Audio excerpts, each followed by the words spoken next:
Tonight, we begin with a story that is as moving as it is historic. A farewell shared not only in life, but in the final moment of departure. Alice and Ellen Kessler, the legendary German twin performers who dazzled Europe in the 1960s, have died together at the age of 89. The identical sisters, famous for their elegance, talent, and unmistakable synchronicity, chose to leave this world on their own terms, fulfilling a wish they had expressed openly, to depart the same day, just as they had lived every day side by side. Their joint-assisted death took place peacefully at their home in Grunwald, near Munich, under the supervision of a physician and lawyer. Officials confirmed the process complied fully with German constitutional principles, which protect the individual's right to a self-determined death. According to the Assisted Dying Association (DGHS), the decision was not sudden nor driven by any mental health concern. Instead, it was the result of long reflection, a shared conclusion shaped by a lifetime of unity. In an interview last year, they spoke with disarming candor about their fear of being separated by fate, admitting that the idea of one sister dying first was unbearable. Their final act was carried out with dignity and intention, echoing the remarkable harmony that made them beloved across Europe. Police, as required by German procedure, were called after the physician confirmed the deaths, and after examining the circumstances, authorities determined everything was fully compliant with the law. Their ashes, the sisters had expressed, are to be placed in a single urn and buried beside their mother and their dog, Yellow, another symbol of their lifelong togetherness. To understand the significance of their passing, one must look back at the extraordinary path that shaped them. Born in 1936 in Nürschau, the twins began on the stage as young ballet dancers with the Leipzig Opera.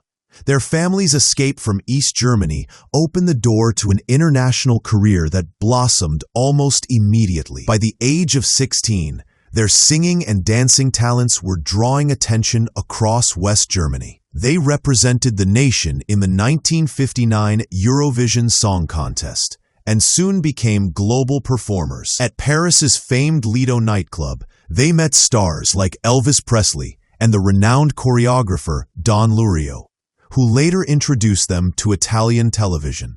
It was in Italy that their image, sleek, stylish, and impeccably synchronized, transformed into cultural legend.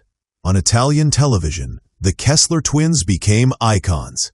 Nicknamed the legs of the nation, they captivated audiences during a period dominated by conservative norms. Their performances were bold, glamorous, and often controversial. Their bare-legged outfits challenged broadcasting rules so much that they were sometimes forced to wear heavy black stockings, a demand they later recalled with amusement. Yet their elegance and confidence made them symbols of modern femininity, inspiring a generation of women. Their fame extended to the United States as well, where they performed with giants such as Frank Sinatra and Fred Astaire. Throughout this ascent, they lived together, worked together, and made a pact never to marry, shaped by their mother's difficult marriage and their own absolute dedication to independence.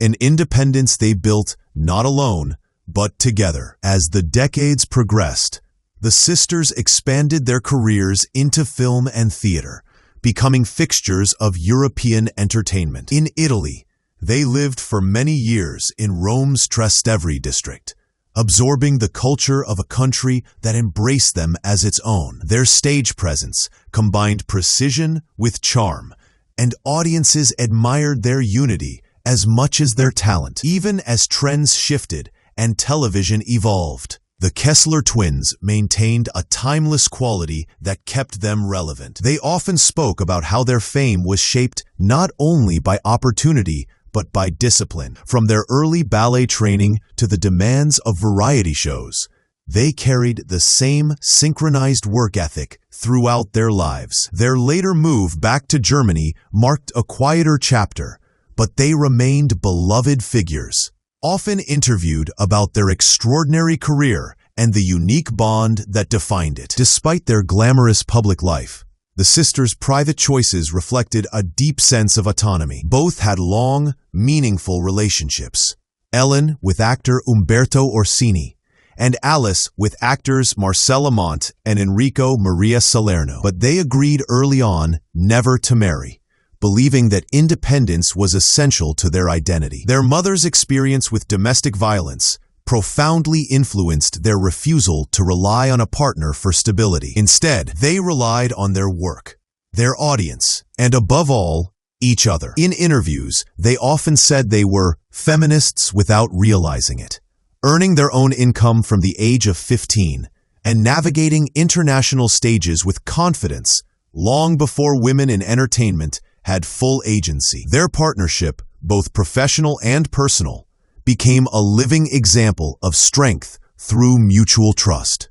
Their decision to pursue a joint-assisted death is now being discussed in Germany and across Europe, raising questions about autonomy, ethics, and the right to shape one's own final chapter. In Germany, active euthanasia remains illegal, but the Constitution recognizes the right of every individual to determine their own death, including receiving voluntary assistance. The Kessler twins case reflects this complex legal and moral landscape. Supporters argue that their choice represents the very essence of personal freedom, while critics worry about broader implications. Yet those who knew the sisters emphasize that their decision was neither impulsive nor desperate. It was consistent with a lifetime of shared agency and self-direction. For them, leaving the world together was not tragedy, but fulfillment of a promise they had made long ago. As tributes pour in from Italy, Germany, and the United States, one theme repeats consistently. The Kessler twins symbolized unity. Colleagues speak of their precision, fans remember their grace, and cultural historians highlight their role in reshaping expectations for women in entertainment. At a time when television imposed strict standards, they pushed boundaries while refusing to compromise their dignity. Their influence went beyond performance. They demonstrated that two women could build international careers, retain control over their image, and remain financially and emotionally independent. Even now, their story resonates with younger artists who see in them a blueprint for partnership without losing individuality. Though physically alike, they were often described as complementing opposites, two halves that formed a single rhythm. Tonight, as the world reflects on the lives of Alice and Ellen Kessler, we are reminded that their legacy is not only artistic, but profoundly human. They lived with intention, loved with clarity, and faced the end with the same unity that had guided every stage they ever walked. Their final act, a peaceful departure shared side by side, brings closure to a story defined by harmony. And while their absence marks the end of an era, their influence endures in music, television, and the generations who learned from their courage. The Kessler twins leave behind a legacy carved not just in applause, but in the rare certainty of a bond that remained unbroken from the beginning to the very end.